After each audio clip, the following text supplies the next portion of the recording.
Hello. Welcome to the Walking Session podcast. Maz Miller here. Disclaimer that I don't do disclaimers while I'm a psychologist. This is not therapy. You know the drill. Take what resonates with you and throw the rest out. Alrighty, well, here we are, back in my podcasting studio, aka post-workout sauna. Bloody loving this, loving all of this. Let's see how long it lasts for. No doubt when summer kicks in, this will change, but for now, let's just do what we're doing. Alright, so I kind of have a little bit of a mixed bag today about the things that I want to talk about. I've had something floating on my mind, and what I'm hoping, let's start there.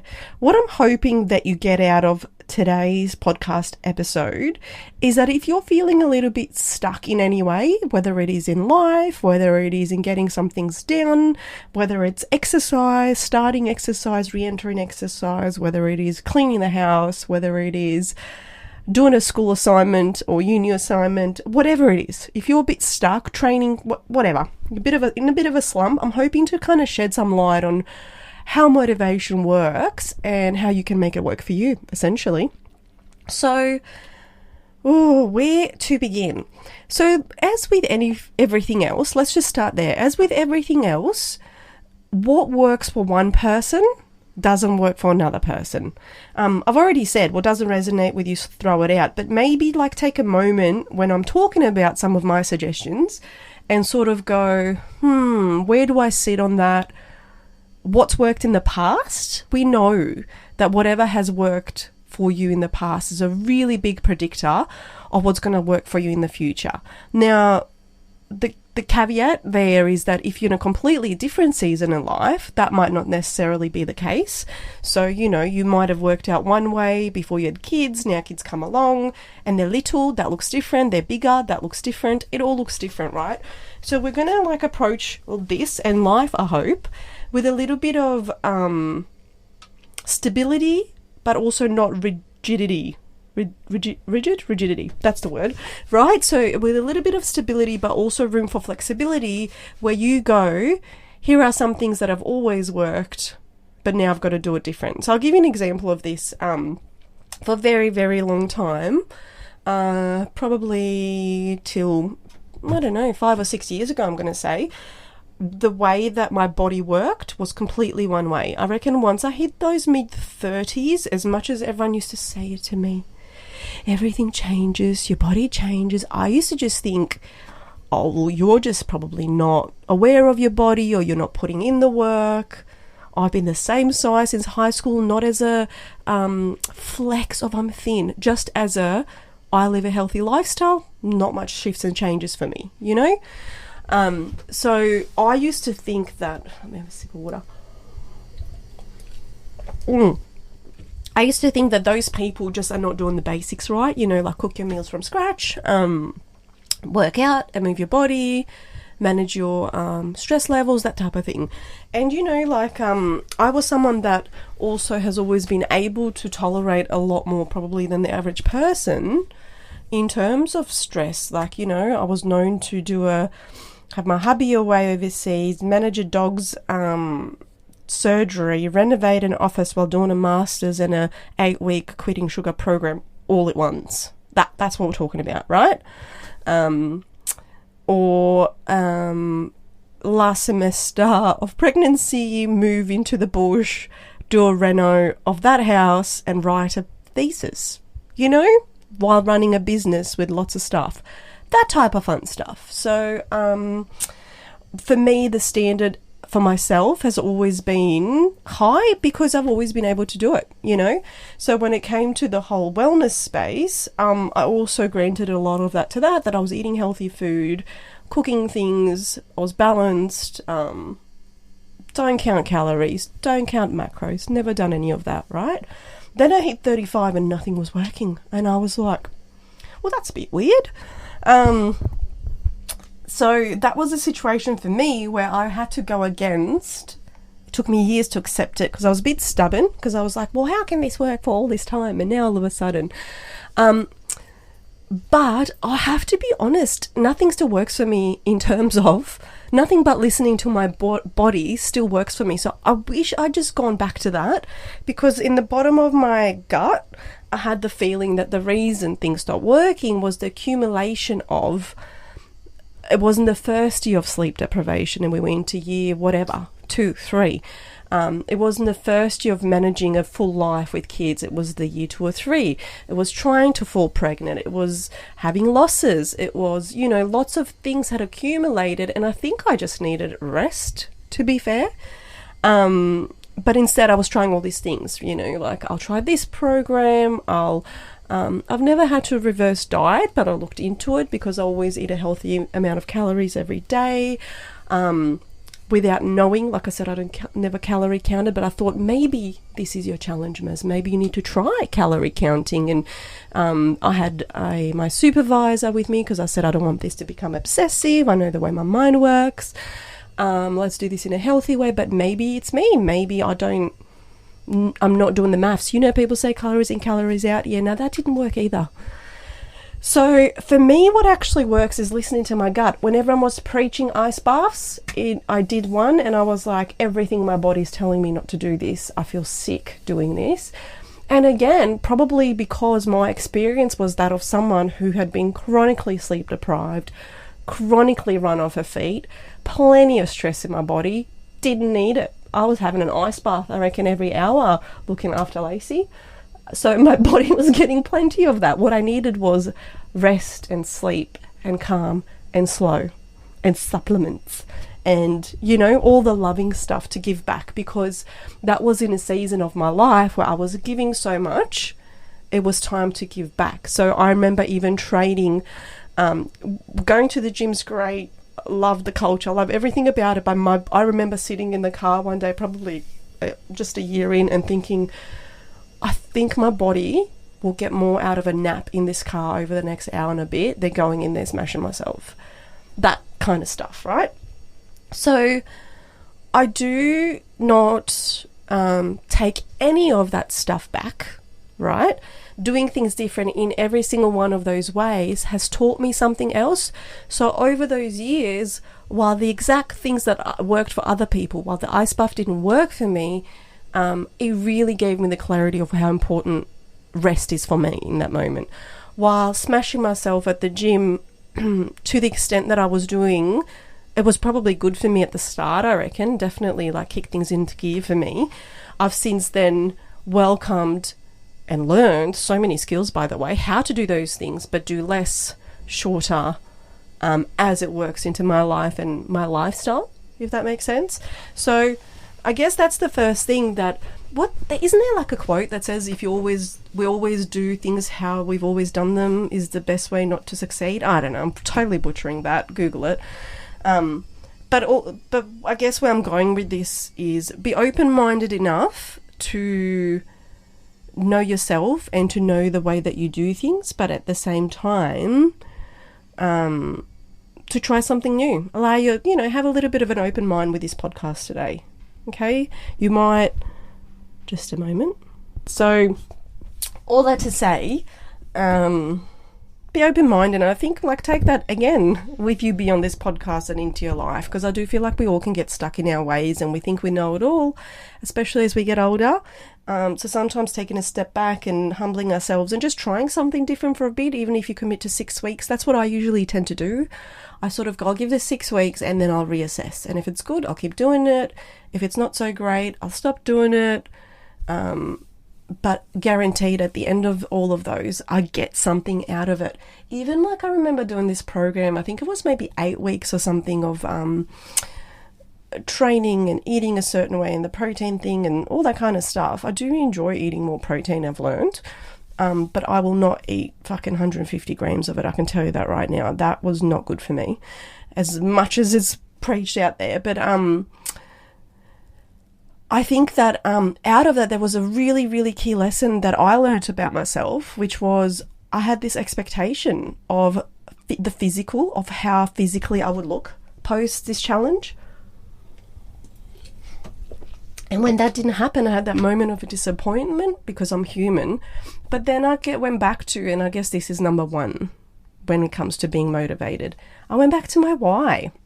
Why did I sign up for this? What was I trying to get out of it?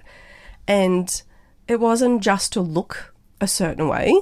So when I really reflected on it, I was like, oh no, like I think it was the start of the year and we had all the holidays. I was like, I did it to get back into a routine. I did it to be accountable. I did it to be healthy. I did it because it made me feel good, feel so good.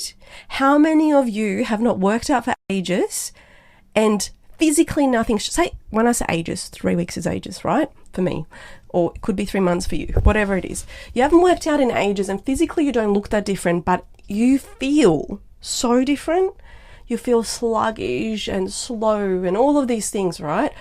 And then you do 2 workouts that week and you're a fucking athlete. You're an athlete next minute. Nothing has again changed physically, but you feel freaking amazing. Like, how good is the pain of a hard workout and walking down the stairs? So for me, my motivation, and this is the first thing I want you to do, if you have your notepad out, your pen and paper, or maybe you're walking and you can just quickly whip your notes out with a nice view somewhere. Why? What's your why? And please don't give me, oh, I just want to be healthy. Oh, the doctor said I need to lose X amount of kilos. I want to fit into the jeans before. Don't give me that shit, okay? That is going to be very, very, very, very short-term motivation. I want you to dig really deep. Think about a time where you have been fit and healthy. How did you feel?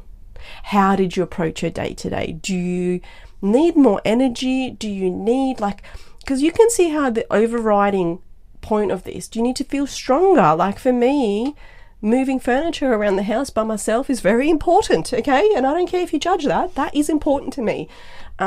Feeling flexible and getting up and getting off the floor easily. I don't want to do the right?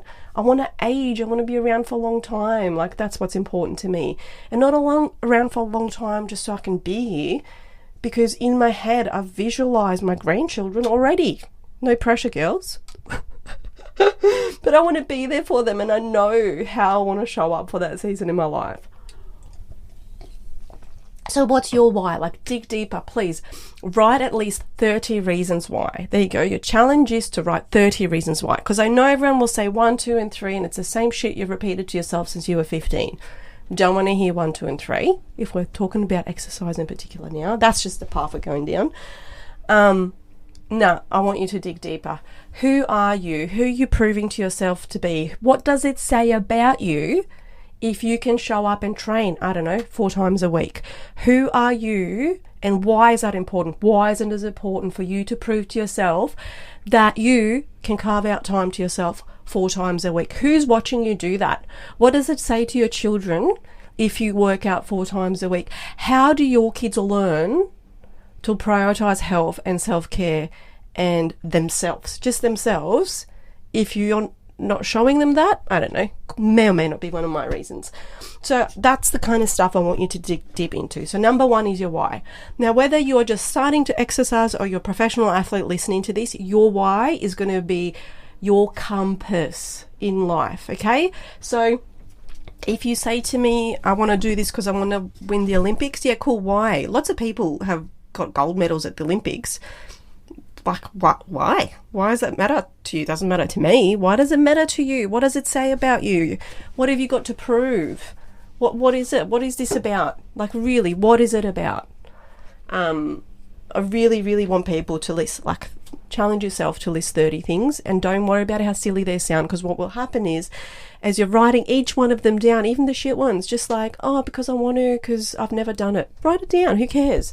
But I think the more that you write down, the more you're going to get to a place of where your brain switches and the judgment switches off and the truth comes out. Do that today. Pause this if you need to do that. Go do that. Number 1. Number 2, okay, sports psychology, performance psychology 101. Intrinsic motivation, extrinsic motivation. There are 2 types of motivation. As the name suggests, or maybe you can hear it, one of them means, okay, I'm in the sauna, as you know. Let's just chill this out a bit so I can actually speak. Okay. intrinsic motivation being it comes from within. You're naturally self-motivated. You don't need an audience. You don't need the clapping. You don't need the acknowledgement. Science says that this level of motivation, which is why we're talking about your why, not anyone else's, your why, not mums and dads, your why. This level of motivation is the one that is most reliable in terms of follow through, showing up, giving it your best, building confidence when it comes from within, when nobody's claps matter but your own. Well, you know within yourself why you want to do it, and potentially it's the pure joy of it. Like, this is why a lot of people will speak about it's important to do a kind of, we're just going to stick to exercise today, I think. It's important to do the kind of exercise that you like. So sometimes it can be the joy of it, and then you might like, I don't know, circus flipping, but someone else might not. So the same thing's not going to motivate two people. So it being intrinsic is important. And then obviously, I'll talk about this in session, so I'm just going to talk about it here. Everything in mental health is on a spectrum. That's why we've got the autistic spectrum. So you might be watching a reel today, and they're going to talk about symptoms, about ADHD, and you're going to say to yourself, oh, I have ADHD. But the truth is, we have a spectrum and we have traits of disorders, okay? So you might have 10% ADHD or 20% ADHD, and they're traits of ADHD, but they're not actual ADHD. But because you're watching this, you're like, oh my God, that's so me, because you can relate to a lot of that stuff. But for something to be a disorder, as the word suggests, right, it means that it's impact. I'm not talking anyone out of a diagnosis, by the way. It's all good. What I'm saying, it impacts your life, as in you can't function at work, you can't function in your home, you can't function in your relationships. It's an actual disorder. Your depression or major depressive disorder, depression is not diagnosis. Major depressive disorder means that you can't get out of bed. But we all can have traits of depression. Oh, I'm going to go on a whole nother tangent now, right? We are pretty clever from an evolutionary perspective. If we didn't need to feel low, that would be gone by now, okay? If we didn't need to feel anxious, that would be gone by now. If you didn't need to feel guilty, that would be gone by now. So all our emotions serve a purpose. It is all about how you handle them, how you sit with them, what you do with them, that may or may not turn into a disorder, if that makes sense. So, and I'm not saying ignore it. That's a whole other thing. I'm going to talk about that as well. I'm not saying, oh, I feel a bit down, that's normal, I'm just going to ignore it. No. Your nervous system is talking to you. Your emotions are talking to you, not to ignore them, but to acknowledge them. If you don't acknowledge them, they get louder, and that's when you fall on the disorder spectrum. Okay? So, back to the whole motivational thing. So, intrinsic, extrinsic. You might be motivated. I, for example, might be motivated, let's go because it's easy, internally 80% of the time. 80% of me as a person is intrinsically motivated. Real cool, might not give a shit about the way people do things, happy to change things, will change my mind. So just so you know, you might listen to something here and I'll go, actually, I've thought about that. I'm in a different season of life now. I think this now. Hence, if it doesn't resonate with you, throw it out. So very intrinsically motivated, but also like a little bit of external stuff, right? Don't need it necessarily to do things. Very self-motivated. Actually, if I had somebody pushing me too much, or I'm just thinking of sport again, like a whole team and a whole coach all the time, I would just not do it because I hate that shit.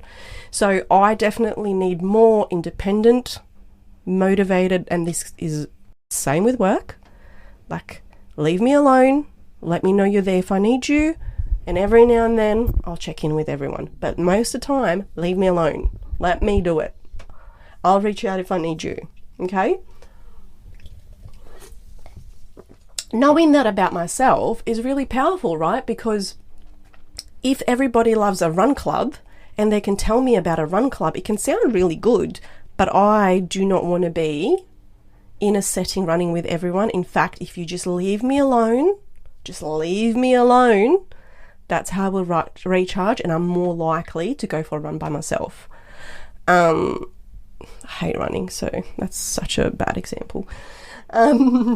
Just because. And it's not because I haven't challenged myself, because if you've been around for a while, I ran for 40 days straight and I hated every single one of them. So it's not a you get used to it. I just hate running. Learn that about myself. Fun. So sit with that for a moment. Like, take note again. Are you intrinsically or extrinsically motivated? The way you can work this out is just kind of think about whether it's a work situation, whether it's a training situation, whether it's a social gathering situation, just like maybe all of them. I feel like the more data, the better this stuff works. So if you just think of yourself across the lifespan, like what were you like at school, like how people used to go to the library to study together. Yeah, I hated that shit. I just wanted to go home to my room to do it by myself. And if I was there with people, they definitely gave me a little bit of a boost to go home and do it myself, but nothing ever got done in the group. I'm just no. So reflect on all of those things and maybe rate yourself out of 10 in both, like intrinsic motivation at school, at work, my hobbies, my training, my parenting, I don't know, cleaning the house. Like, just rate everything out of a 10. Whatever you're working on right now. And then extrinsically, okay, but when I think about when the teacher was there and they would hover, or my manager is physically around, is that better or worse for me? When my coach is there and giving me, and we're talking about positive people. We're not talking about those shitty teachers that will just be like, just get your work done. We're talking about a good coach that you've picked that really lifts you up. Like, do they get more out of you, or do you get more out of yourself? Totally fine if you're 50-50. Like, remember, there's no right or wrong with this stuff. While the science talks about the intrinsic stuff naturally being better, I also think, okay, well, let's really sit with that, right? If people who are intrinsically motivated, and I'm talking purely based on the science that I've read, there could be more, please send me more if there's something updated. If the intrinsically motivated people are better at sports and in performance and high level functioning, maybe the people who are not as good at it can't afford the coaches and the teams and the clapping and the services, right? So they may be just as good, but they're not covered in the literature because over the last 100 years, no one's gone on a socioeconomic level, though. That kid couldn't afford a coach. And if they're driven externally just as much, they probably could have been on par, right? But it's just that the intrinsic stuff, I don't know, to me seems a little bit more convenient. So there's that. So there's no right or wrong. What we want to do in these walking sessions, and I hope you're walking or moving, is simply sit with who are you and how you're going to make this shit work. How are you going to create the life that you want? Let's just learn a little bit about you, okay? So you've got 2 jobs so far. Writing down 30 whys for whatever habit you're trying to change, and the next thing is really deciding whether you come from within, that's what motivates you, you just know how to do it yourself, or are you externally motivated, or are you a little bit of both, or whatever. So from there, then we can look at those things, and you might need a training group, you might not. The group classes at the gym might not work for you because you hate a group. So you might be best off to get a PT for a bit. Or, I'm going to say teach yourself, having been through that and haven't had a great PT. Jenny from Synergy, shout out. She's taught me so much and could probably teach me more. But when I start sleeping, she'll hear from me. Right now, I'm in my slow mum era. We'll get there. All right. So the next thing is, so the challenging yourself. The other thing I want to sort of talk about is people often have this like idea that like, if I'm not motivated, I'm lazy, you're like one or the other. And they also think that people who are walking around who appear to them to be motivated have it easier. What I have learned over all my years of walking along lots and lots of professionals in terms of athletes on every level, none of them wake up at the crack of dawn, 4 a.m. and go, fuck yeah, I can't wait to train. Maybe if they've got little kids, they're like, fuck yeah, I can't wait to get out of here, maybe. But you know what I'm saying? So they still find all of that hard, but what they do know, they have that self-reflection and they know how to get their motivation back on track, they change things up, they try new things, they challenge themselves, they know how to do that, I suppose, and they're also disciplined enough and experienced enough, because they've done it a lot of times, to know that this too shall pass. Just because you don't feel like it on Monday, you might feel like it on Wednesday. Now, if you're listening as a professional athlete, obviously there's lots of importance in sticking to your program more than the average person, because you're doing things to avoid injuries, you're doing things to see if the program's working. Where for us, average guys, it's a little bit more of a, like I said, listening to your body as well. So if on Monday you don't feel like it and you push yourself, but then you also don't feel like it on Tuesday and Wednesday and Thursday and Friday, well, that's maybe like, unless you're meant to be in that space of, when you first start working out and you're really tired and really hungry and unless you're like naturally in a space of where that's okay, that might be the time where you go, hang on a minute, like, what's going on here? Is this lifestyle giving me energy, or is this draining me even more and making me sick and making all of that stuff, right? So you're not one or the other.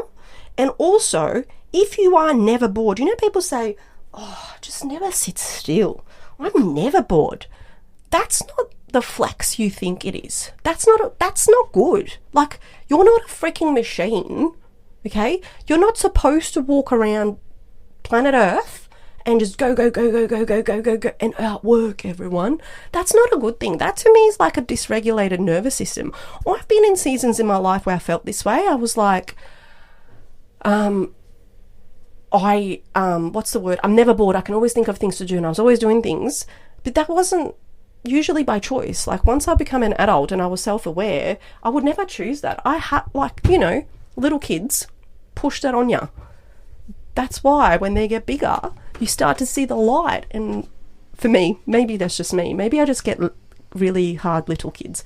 The older they get, the more freedom I have and the more joy I get out of raising them, and I see their little personalities. And I'm a sensitive person that doesn't like to be touched and noise and all that stuff, and all that gets so much better. It gets so much better as they become little people, and then you enjoy their cuddles and you want the cuddles instead of having a little koala, a little Velcro baby stuck to you. I found that really hard, right?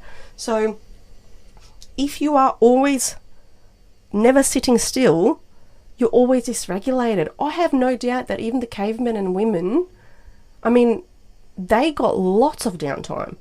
Fuck, think of the time it takes to light a fire versus turn on your heater. Like, let's just start there. So even if they were busy, quote unquote, they were never the level of go that we were, because by nature, we didn't even have to go to the cavemen. Like, let's just go to our grandmas. They were baking bread. That takes time. They weren't they were doing things slowly. They were listening to a radio. They didn't ask for a choice of music. They weren't listening to Spotify going, I don't like that song, while I'm also looking at this and this person's... That wasn't happening. They had the radio on and they baked the bloody bread while reading it on a piece of paper. So everything naturally had a lot more slow pace and boredom and the nervous system regulation. Where now, we're like, that's not what's happening. So I know for me, so I guess all that to say, if you're finding that if you stop, you can't get back up and you feel lazy or unmotivated, then that's probably a good sign that your nervous system does need a little bit of support. Whether it is, Ellie Belly, is there a storm? She's standing in front of the sauna shaking. I'm done in 2 minutes, I'll come and help. Whether it is you might do what you're doing now a little bit slower, whether it is you need to get help somewhere, whether it is, sometimes even do you know what, I challenge myself to do something boring every week. Like today I was writing down the dinner, I was planning dinners for the week, and normally what I do is I just Google it. I'm like, these ingredients, don't chat GPT, I'll just Google it. And you know what I did today? I whipped out all my old cookbooks that I haven't looked at in years, probably since having kids, and I went to the old school recipes and the books, and I was like, that's what I'm going to choose. And I was like, oh my God, there's so much good stuff in here. But that took extra time, and it took me slowing down to do that. Okay? So maybe challenge yourself. I know that seems so small, but God, that was nice 10 minutes versus quick, give me all the options and stress me out because there's too many. There was literally not a lot of options to choose from, which is also awesome. So challenge yourself to do something boring this week. So you've got 3 jobs now. A list of 30 things and as to why you want to change a certain habit, a reflection on where you sit on the intrinsic versus extrinsic scale and what you want to do with that. And now your last thing is to challenge yourself to have some downtime and be bored. Not downtime, active downtime. I'm talking about just slow downtime. You don't have to necessarily just sit and meditate, by the way. This can just be not rushing through brushing your teeth. This can be walking slower while you walk your dogs. This can be reading a recipe and doing it from scratch. This can be, right, any of that kind of stuff. All right. I'm going to leave it there because my Ellie's scared and I need to help her. But let me know what you think. Share, like, comment, all that fun stuff. Because I would love to know if this is hitting home for you so I can keep doing them. All right. Lovely to talk to you. Peace out. Go out then. Make that life. Go get it. Go make it yours. All right. Bye.